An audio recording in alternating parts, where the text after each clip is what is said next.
And right now, talking about vascular diseases, we'd like to welcome Dr. Kumaraguru Vicky Pillay, who's the vascular consultant diseases for a surgeon from HKL. So, Doctor, I actually had a chat with you last week about this. And one of the main contributors is actually smoking. True. Well said. And it's often, reminded to people. So, can you just share with us the overview of what happens? I think one of the reasons that we actually get influx of patients nowadays, basically in the younger age group, is because smoking is one of the biggest criteria. Lifestyle. I think modification of lifestyle is very important, and I think the attitude what we have towards smoking should be different. We should regard it as, if you smoke, it's going to kill you one day. It's a very important thing that we should know. Right. So we're talking about vascular diseases. What are there like? Is there like more than one type of vascular disease? Vascular diseases it's a realm by itself in surgery or in medicine itself, and we have three main groups, that is under the degenerative group, traumatic group, and also infective. Now, degenerative are in persons or people who are elderly, who go more than 60 years old, whereby the blood vessel undergoes changes, and due to these changes, diseases prevail. Well, in the traumatic regions, within the young age group, those who are going on to motorcycles, car accidents and everything, they can get shearing forces onto the vessel, subsequently giving them injuries to the blood vessel. And subsequently the last group will be infective.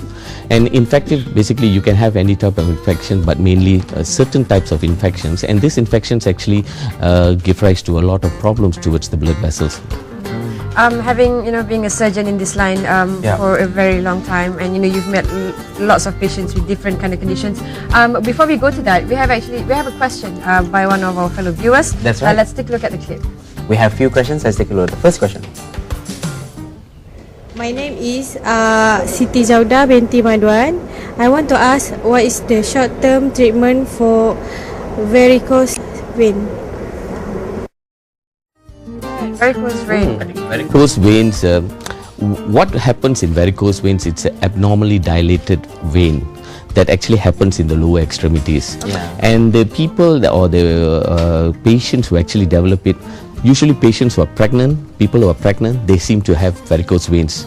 Why do they have it? Because of the intra-abdominal pressure that increases due to the child and the weight bearing of the child, and this engorges onto the vein, and the veins are prevailed onto the legs.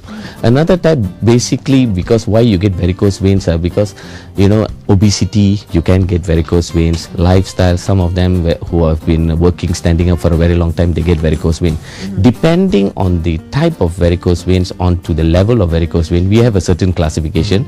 We will be able to give types of treatment for them, and this type of treatment basically can be simple, from sclerotherapy for small telangiectasis vein, or even to larger veins. We can even do HSVL, which is high surface vein ligation, and multiple step ablations, whereby we strip the vein off from there. Oh wow! Oh, all right.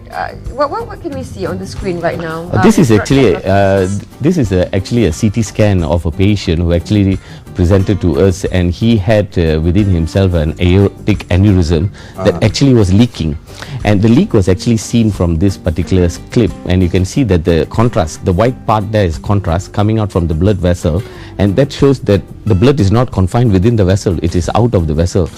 And we had to do emergency surgery for him, and he actually survived because he came in at the nick of time.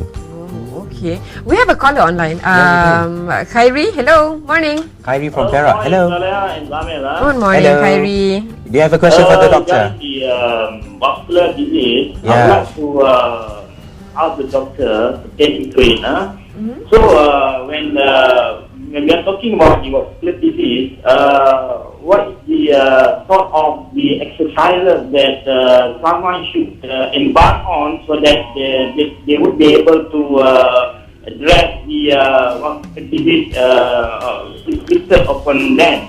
So what is the sort of the exercises? For example, if someone is engaged in sport activities, what is the sort of sport that they should resort to or embark on, so as to ensure that they are not being inflicted by the diseases. So, and Doctor could clarify it further to me. Thank you very much. All right, Thank you, thanks, Harry. Harry. Thank you very much. Okay. Sportsman. Yes, so sporting activities. Okay, I think sportsmen are good, disciplined people. Why? Because they have a very healthy lifestyle. But you must understand, vascular disease itself is an ongoing disease with age. It's age-related. So when you have age-related diseases, it's bound to happen. But as Mr. Khairi says, probably you can prolong it to a stage whereby it doesn't become a detrimental thing for them. Now, the most important thing is lifestyle modification. And the exercises that you can do, well, you can do walking exercises, and by walking you can actually reduce the amount of pain onto your legs. You can increase circulation, you can increase the claudication distance. Claudication, what I mean is, if you happen to walk about 100 meters, after walking 100 meters you get pains in the calf, and you have to rest for a while, then you can continue. But by doing claudication exercises, you can increase this period, so thus you can walk further. So be consistent. Yeah, be consistent. I think for exercises for sportsmen, they are already good. They have a good pulse rate, they have a good heart. Usually their blood results are also good because they have a healthy diet. I think above all, the diet is important, lifestyle is important, exercise is important. So aside from smoking, what else should they avoid? Okay. Should they? I mean, of course, smoking and also start to be more And active, lah. we live in Malaysia. We have lots and lots of food. Yes. I think that's one of the gifted thing about Malaysia, being in Malaysia, because we have a lot of food. But I think we have to come to a stage in life where we have to choose what we eat, because we are what we eat. And at the end of the day, you can go on eating all the char kway teow, all the chendol you can start taking, but you will have to pay a price because you don't keep a control above it. If at all you know that you have a kind of disease, for instance, you have diabetes or you have hypertension, but your food that you are consuming is high in sugar, is high in salt, I think you're not doing yourself any justice by doing that. Probably you can take it, but you can take it once a week, or at a prolonged period, or any other days. So I think the intake is important, because when you take a lot of food, especially if you're diabetic and the sugars are high and your lipid levels are high, that means your fat is high, they tend to increase the viscosity of the blood, and you will have sedimentation of these products onto the vessels, and these are the one that actually enhances the contribution towards vascular disease, in which it will give rise to obliteration of the vessels. So I think having a balanced lifestyle in what we do and what we consume is very important. We're going to go to symptoms shortly. Yeah, but right now we actually have a caller, another on the line. Good morning. Hello. Morning. Hi. Good morning. Good morning. Hello. I want to speak to doctor. Yes, Go ahead. ma'am. Good morning. Please ask Good morning, questions. everybody, doctor. Good morning. I just want to ask that for a lot of those exercise machine for like you always do the machine got one type is the shaking that one Okay. Now the modern one you stand there and they shake. Oh. Can we use for the vascular thing? Disease. Right. So can you use it to avoid, to prevent? Thank you so much, thank you. ma'am. Yeah. I think Mrs. I know Tan. what she means. The shake one. Yeah. I think is it the body tone? Exercise, Yeah. gadgets. Yeah, How yeah. does it help in I preventing? think when we buy a gadget, we must find out what is the goal that we are trying to reach by using the gadget. Okay. Now, by shaking alone, I don't think so. Does it will be- increase your heart rate? Exactly. So we must find out what does it say in the pamphlet regarding the exercise, and what is it actually meant for. Because if you have for enhancing blood flow and everything, I don't think so certain machines will be able to contribute. So the exercise machines that we use has to be in line with what we want to do. Alright, let's talk about the symptoms. What are the things that we should look out for, to know that, this leads to vascular disease? Yes.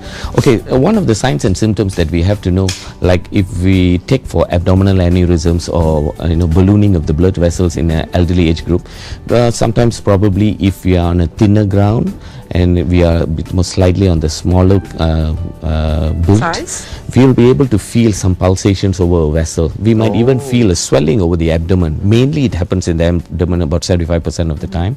So if we feel there is a pulsatile mass, then we will be able to go and see our doctor, and he will make a thorough checkup for you, and then he will be able to refer to us regarding what needs to be done. That's for the smaller size. Smaller size.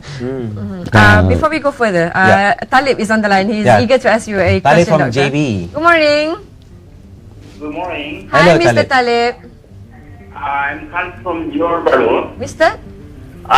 Would I like to request you regarding for the some joint pain at our leg, my leg.